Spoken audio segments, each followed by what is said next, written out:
Come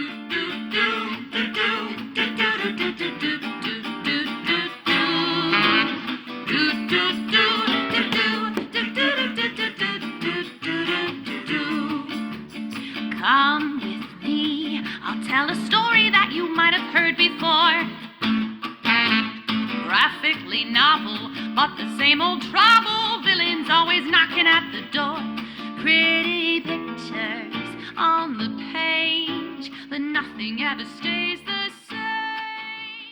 Thank you, Vandello, and welcome to another episode of Graphically Novel. My name is Josh Wasta, a.k.a. Fallout Fieri, and with me here is my, Santa Claus? To my sax? To my hero? Oh no. Yes, Santa Claus is the villain. Either that or I'm your happy. Ooh, it's true. You are wearing blue right now. Yeah. It's Bear.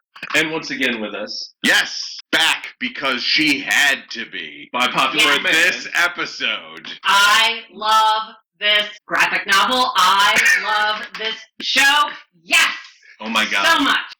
Today we are talking about the show and the graphic novel Happy. Kind of a breakaway surprise hit. I think most people went to it because Patton Oswalt was in it. There are some shows that I will not be the impetus to watch, and that's very rare in our relationship. I choose most of what we watch just because... I don't care. Right. But this was a show that we saw trailers for, and I think it was also because of Christopher Maloney, who I am not familiar with. Huge fan. The trailers for the series were terrifying and graphic and weird and right up my alley. We will get into that in 1 second, but to start with, let's say... Horses don't have feathers? Horses do not have feathers. I think the only other was Umbrella Academy, where I had not read the graphic novel beforehand. And in fact, Happy, the graphic novel, was a Christmas gift for Jenn. Yes. Because she loved the series so much. But the writer and artist of this are goddamn powerhouses when you're talking about graphic novels. And that part, I can tell you. Are we taking this one explicit? Yes, probably. Okay. Oh, we have to. That's holy shit. Well, I apologize. I'll have to add something to the note later, but this is my second podcast on Happy. And I'm so sorry. I spent 2 hours talking about Happy, so I will try to limit myself today since we only have half an hour. But Grant Morrison did this, and that might not be a name that is familiar to the two of you. Grant Morrison did one of my favorite runs of X-Men called New X-Men. Grant Morrison did a graphic novel called Arkham Asylum, and he had Dave McKeon do all the art for that in an Arkham Asylum-based...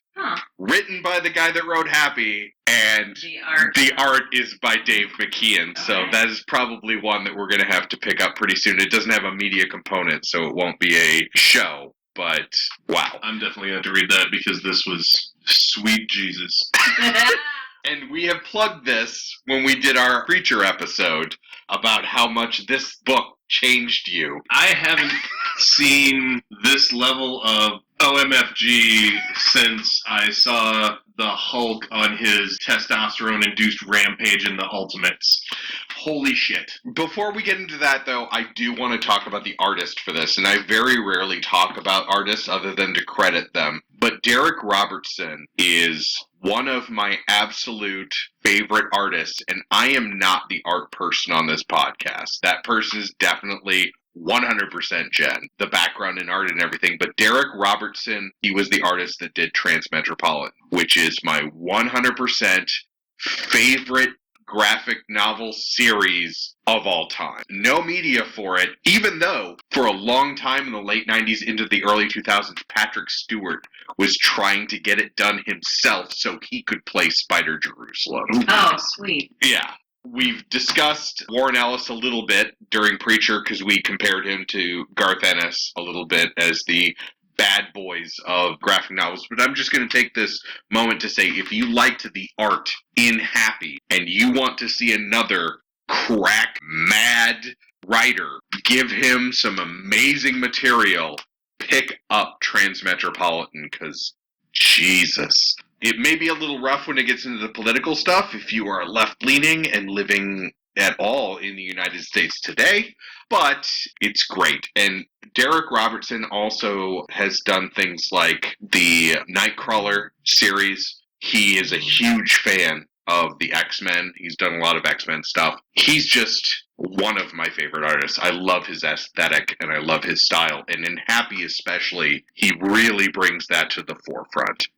We talked in our Archie episode about how the comic came first and then they cast it, and how, man, they just found people that looked exactly like who was in the comic. Kind of the same with Happy. Obviously, they animate Happy, but you look at the character of Nick Sachs, and that's really close to Christopher Maloney. It's almost as if they had him in mind. He's just a little too clean for me. The comic book straight up reminds me of when I was reading this graphic novel. It messaged you guys at 10 o'clock. 10 o'clock at night, like, pretty much when we were going to sleep. Holy shit. You guys are probably in bed, but damn. This straight up reminded me of Sin City. Ooh, yeah, good comparison. We gotta do Sin City. Yeah, I haven't read the graphic for that. Man, some good stuff. That's another Frank Miller. Yeah, the movie Sin City, and not the second one, just like the first one. Right. That is this to a T. I've got this thing that I'm doing. I will kill my way through people until I get there. Holy shit. So once again, we talked about Preacher last episode, you and me, Bear, and we talked about how bloody it was. And I think I said that that was the bloodiest TV show I've ever seen. And I'd forgotten about Happy. And then there was Happy. I had completely forgotten about Happy. I think the two of them will give a good run for each other on the amount of graphic violence. But again with Preacher, we talked about the campiness and how it was Tarantino-esque. It was. Oh, yeah. It's completely off the rail. Man, Happy. But you also have a cartoon horse in both the graphic novel and the show. But before we get into that, Jen, talk a little bit about the graphic novel and your experience. I find interesting in both is that our hero is not a hero. Oh, total anti-hero. The villains are super interesting. I mean, super interesting, especially if you're into horror, serial killer, really mentally unstable villains. Happy is your jam. But all of the white girls that watch the serial killer Netflix specials. I mean, all the ones that I know that watch that, yeah, absolutely. Yeah, absolutely. In both the graphic novel and the series, they do a really good job of showing all of the characters, and they're all awful. Oh, yeah. They're all terrible. There is not a good person. There is nothing redeemable about any of those characters. And that's been kind of a theme as we go through all of these graphic novels. There have been several that we talk about this aspect. Ultimates and Avengers, Jessica Jones. We talked about it in the Preacher episode. Even in Preacher, there was elements of even like Cassidy that were redeeming. Right. But really, there's really not much in Happy. In the show or the graphic novel. These are all terrible motherfuckers. We have spent 7 episodes at this point talking about how you need to put somebody being redeeming in a show. Not the case anymore. Yeah. The only character that is somewhat redeeming is Happy. Voiced by the patron saint of geeks. Pat fucking Oswalt. Well, but also Haley. Okay, that's true. Yeah, but it's hard to make a kid. In the show, Haley is kidnapped by Santa Claus. Right. All of the other kids that she's with will do whatever he tells them to do, even when she tells them that he's going to do something terrible to them, the Santa Claus guy. But does that make the kids unlikable? Some of them were. So maybe they aren't unlikable, but the only reason that you care about what's happening to them is in a more general sense. These people's human rights are being taken away. But as individuals, you don't give a fuck. It's a terrible thing to have that happen to them, but you don't care because they're not willing to take the risk that Haley's willing to take to try and... I'm going to English major on this. Is that because Haley's a main character and all of these other kids are side characters? It's an argument that during the Preacher episode, where we talk about in the comic, Tulip is an airhead white girl. Nobody cares. And I know you've seen the series of Preacher and not read the comic. Thinking about that, Tulip is not even a supporting character. She is this damsel in distress the entire time. In the graphic novel. The show makes her a badass. But that's the thing, is can you judge those characters the same way? Can you judge a main character the same way that you judge a supporting character?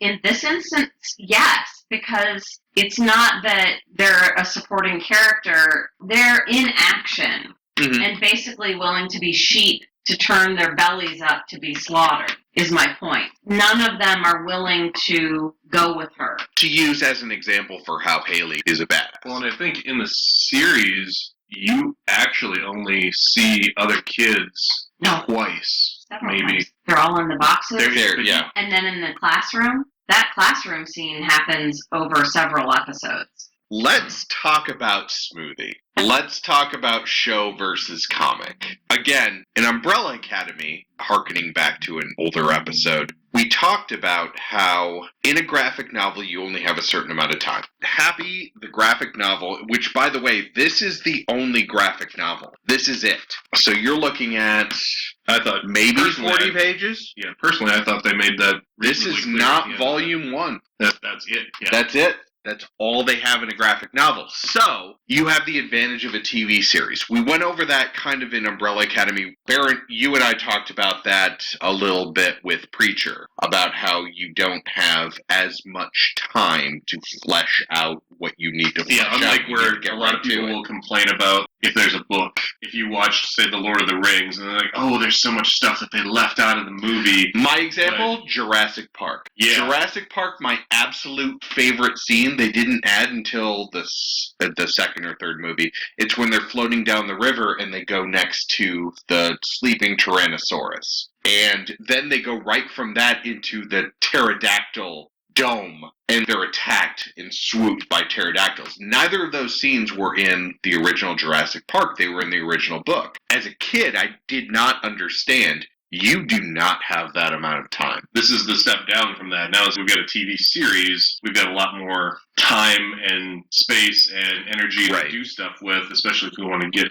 a second season out of it. We want to milk it for more episodes as opposed to that book-to-movie thing. I'm probably, out of the three of us, the biggest podcast nerd, but there's one called Rewatchables, where there's some people that go back to classic films that they remember from their childhood, and is it still rewatchable and whatever. But one of the questions that is asked is, would this movie be better as a Netflix series? And there are so many things now that 10 years ago, that wasn't an option. So you had to cram it into at that point, 2.5 hours. Dances with Wolves was 3 hours, and people were losing their minds about how long that movie was. Now we'll sit down and watch 10 episodes, an hour apiece of something, and it's a binge, yeah.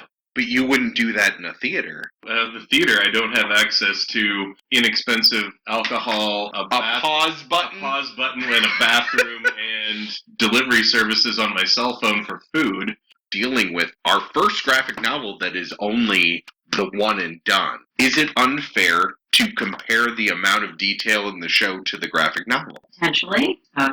Did you enjoy the graphic novel less than you enjoyed the series? I kind of feel like that's an unfair question because I really, really love it. So I did enjoy the graphic novel, and I found myself thinking about the expanded scenes that they couldn't do in the graphic novel they did in the series. 100% agreed. And there's a lot of character development that they do for Happy in the series. They don't even come close to touching on it in the graphic novel, right? Which I think was fantastic. I think there's a few things that I'm still waiting for from the series that happened in the graphic novel. There's the scene on the train. I want that scene on the train to happen so bad.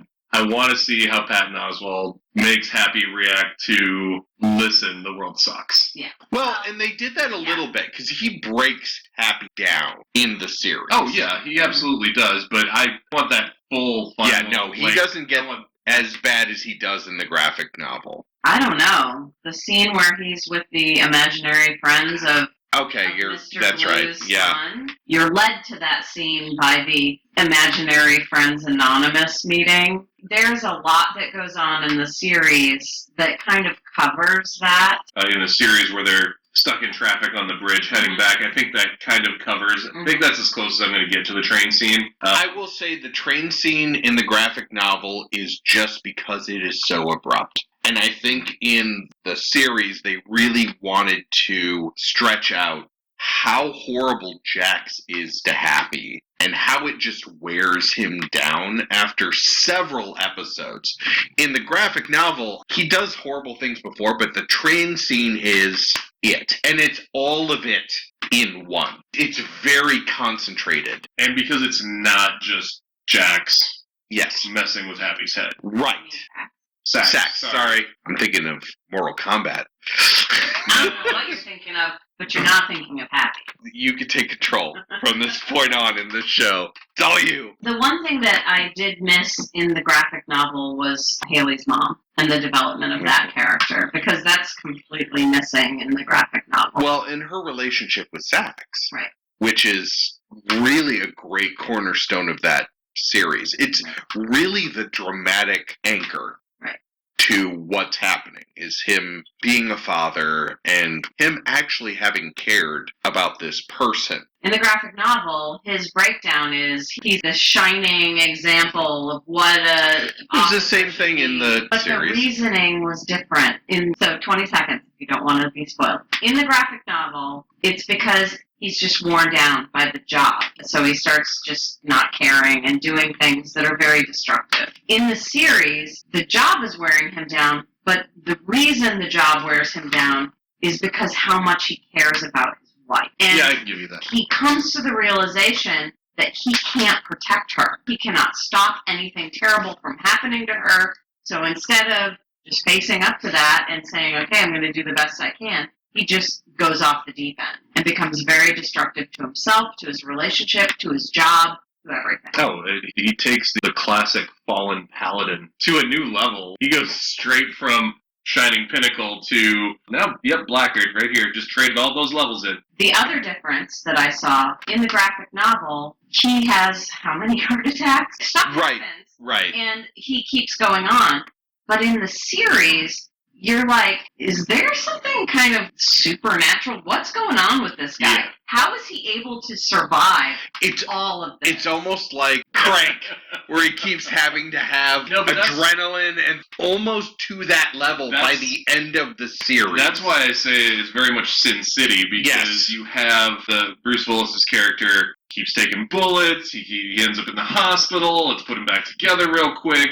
Now he just, boom, picks himself back up and he's out the door, butt naked. Probably the scene that made me say, and this was in the first episode, where he's in the hospital after having a heart attack, and Smoothie comes in to torture him to get information, and you have an uncomfortable attraction to Smoothie, by the way. I love Smoothie. Smoothie's amazing. He is so psychotic. It is amazing. I'm marrying that, everyone, by the way.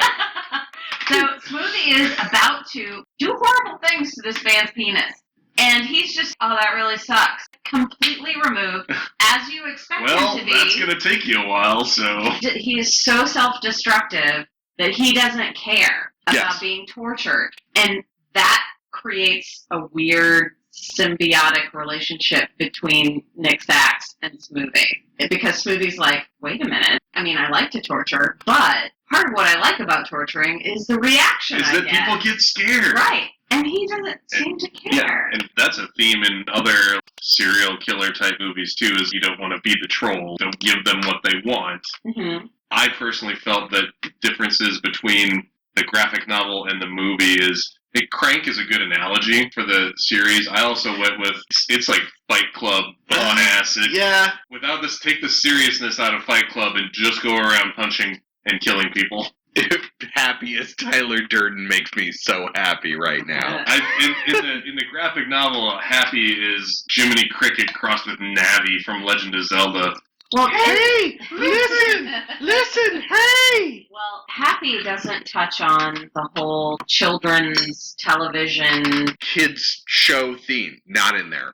The entirety of the Mob Family reality TV show, which is a huge part of the actual, it introduces extra characters and it introduces some fantastic actors into that world. Because the graphic novel is just kill 4 people, move on. He was supposed to kill 3, killed 4. The other thing that I want to point out as a difference is because of the lack of the children's television show Idol, the buildup of what Santa's doing with the kids is kind of a letdown. It's a different path. So in the graphic novel, it's this live stream thing with these kids. But on the show, it's so much more terrifying because what are they going to do with these kids? We don't know. We actually have it. A series has really only gotten maybe 2/3 of the way through the graphic novel. No, I think it's gotten pretty close. The graphic novel for this plot was encapsulated in the first season. But there are details that are left out that you could possibly use second season and beyond. And full acknowledgement, we have only watched the first episode of the second season. Oh, I haven't watched any of the second season. I didn't even realize it was a second season. Oh, yeah. Sure is.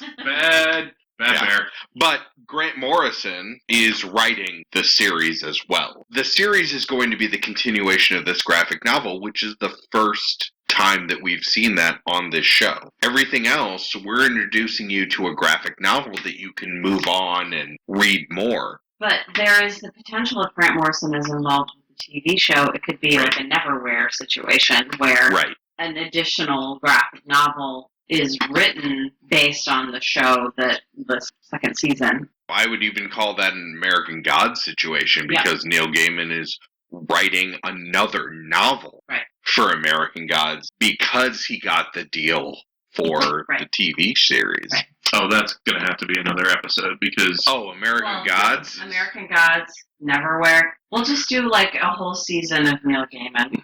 We will do a month. You can just sit and record. American Gods, Neverwhere, Stardust. Yeah. I guess I can't ask our regular question of, do you want to keep reading this? Pretty sure both of you would say yes. If they get more, if he makes more, if he writes more, I will read more. This was amazing. Were you more into the comic, or when you got into the series, were you more into that? Because I remember you guys tried to show me the series first before I ever read the comic, and then I was just, okay, well, I'll read the comic. And then I read the comic, and I OMFG'd it, then went back and watched the series. And I think they're two different things. The TV series is very much like Fight Club or Crank, whereas the graphic novel, in my mind, is definitely like a Sin City. And I think they both have their place, and I think they both get to the same headspace, but one is definitely more dark than the other, and I love them both for the ride they take me on. I really feel like the series is going more in a David Lynch area, because it's like there's so many things that you see, and you're like, did I just see that? Was that a thing? That could not actually happen in real life, right? That happened in the series more than once. Oh, yeah. And so I feel like what they're doing with the series is more David Lynch. But I also was thinking of Dirt Gently, which I saw after I saw Happy. Right. The series. Right. All of these things where people just go through their lives, and all of this is happening around them, and they don't see it. But that was the problem with David Lynch's stuff when it happened. David Lynch was... Wait, there was a problem with David Lynch's stuff? Yes, voice guns. Okay, if we're going to get into your Dune obsession... Jason, those voice guns sucked. I'm talking about when it comes to mass appeal. 20, 30 years ago, that was the problem, was... you had to spell things out. We talked a little bit about this during the Archie and Preacher episodes, you and me, Bear, where we're talking about how things need to be simplified to a point. But we are in a renaissance right now where there are a lot of programs that came out of source material, like Happy, that you have to take a leap of faith.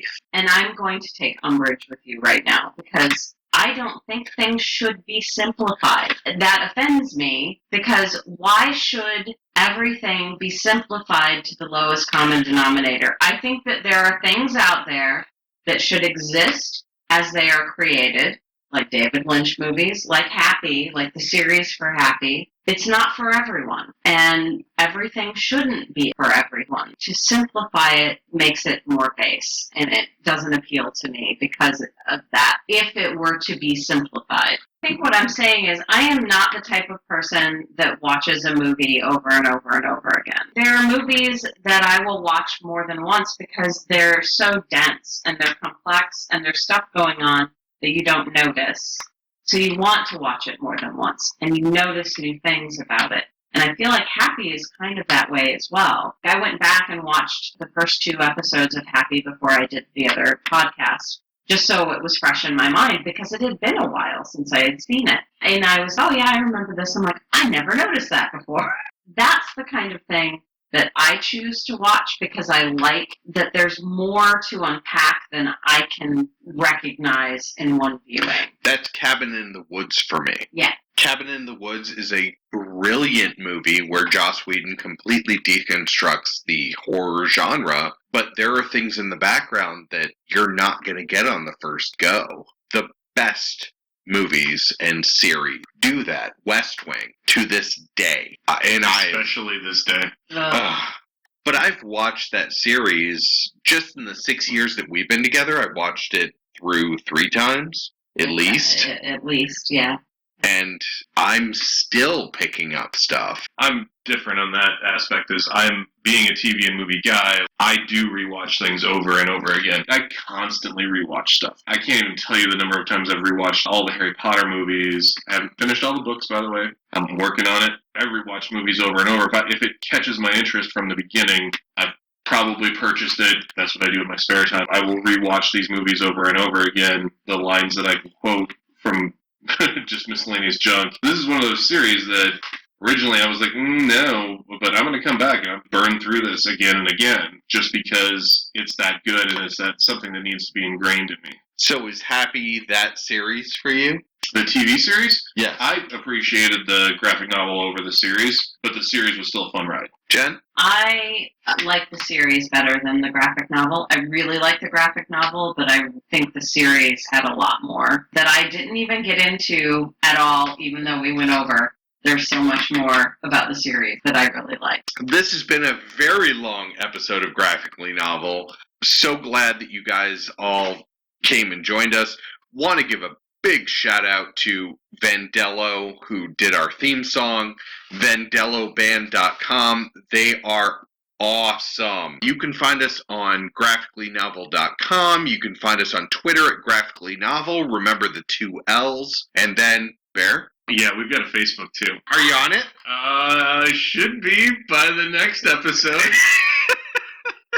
Jen, are you on the Facebook? I am on the You have been on the Facebook, so Yeah. our part-time host, doing better than I All have a right. bio. I am publicly shamed. This has been Graphically Novel, and take it away, Vandello.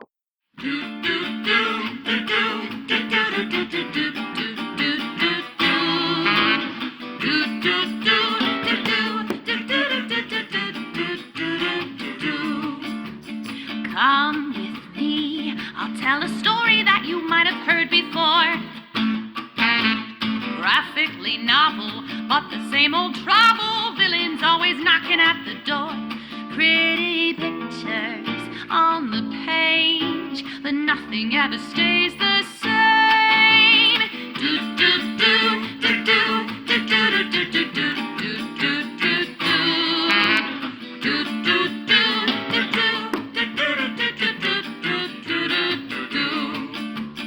Come at me, and I'll show you something you ain't never seen before. Right or wrong, oh can't we all just get along? My mask is no different than yours. Pretty pictures on the screen, but nothing's ever as it seems. Do do do do do